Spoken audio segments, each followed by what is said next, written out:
more than a song being sung or piano being played. To physically and intimately regard with great or extravagant respect, honor, and devotion. So our word for today is in John 14:15. If you love me, you keep my commandments. Who loves Jesus here? Can I see the hands that love Jesus? Can I see the hands? Amen. Okay, I invite everyone to please stand up and we will pray. Hallelujah, Lord. We thank you for today. We thank you, Lord, that you have gathered us here. Gathered us here tonight, this afternoon, Lord. We thank you, Lord, sa mga puso ng youth na excited na magpapuri sa iyo, Panginoon. And they are excited to use the gifts that you have given to them, Lord. We ask that you bless their heart, Lord, as we receive your word.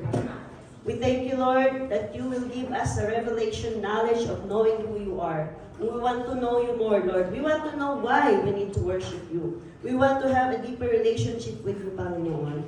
Because we know that it's very important, Lord God, na we will use in our everyday life, Panginoon. Wherever we go, we know that you will be with us and your word, Panginoon. We thank you, Lord. In Jesus' name, amen. So worship. We will talk about worship. No? Kasi it's worship jam. We are not just singing to God. You know, everything we do is worship. How you work, how you live your life, that is your worship. And even when you were a baby, young, you sing. You love to sing. Because God instilled in our heart to worship. Pwede ba mag-Tagalog? You understand Tagalog, no? Johan lang. Oh, you translate. So, yon. Everybody worship something. I'm sure we all, ako dati, I worship, oh, I like this singer. So, every time that singer or artist, I saw them in TV, I worship them, I sing with them. You know, everybody worship something. It differs only on what is the object of your affection. What occupies your time. What matters you most. So, it matters who we worship. Okay, so this afternoon, I want you to remember, worship is obedience. In John 14, it says, if you will read it in the Bible, it's in red letter. Because that means Jesus is the one talking.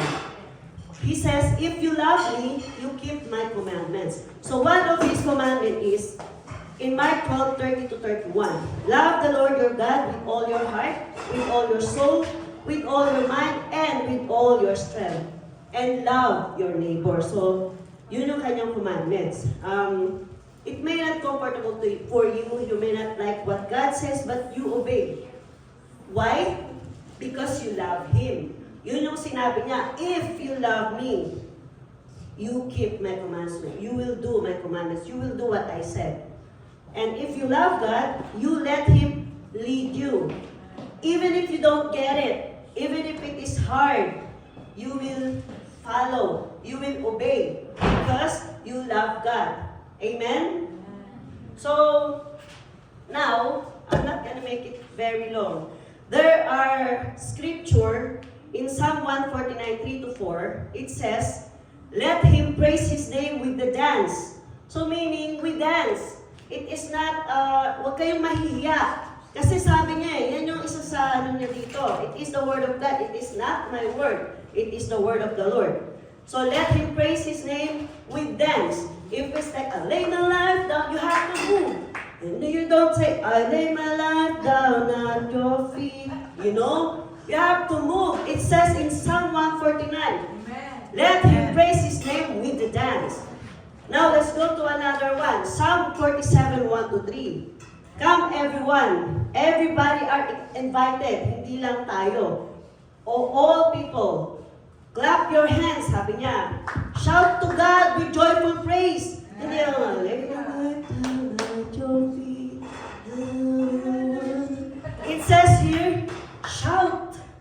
Hallelujah. One way, Jesus. You know, Jesus. Shout. It says here, Shout to God with joyful praise. That is how we worship the King of Kings, the Lord of Lords. Amen? And then the last one, Lamentations chapter 3, verse 41. Let us lift up our hearts and hands to God in heaven. Huwag kayong mahiya, itaas ang inyong kamay. Huwag kayong mahiyang sumayaw. Huwag kayong mahiyang pumalakpak. We are worshiping the King of Kings and the Lord of Lords. Amen? He is the one who gives everything that what we have right now. He is the only one who can save. He is the only one who can heal. He is our very present help in times of trouble.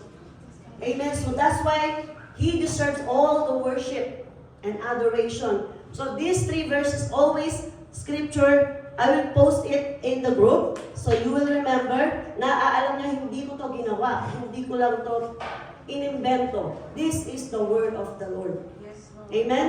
Amen. So let's start worshiping the King of Kings. Amen. Amen. Not here.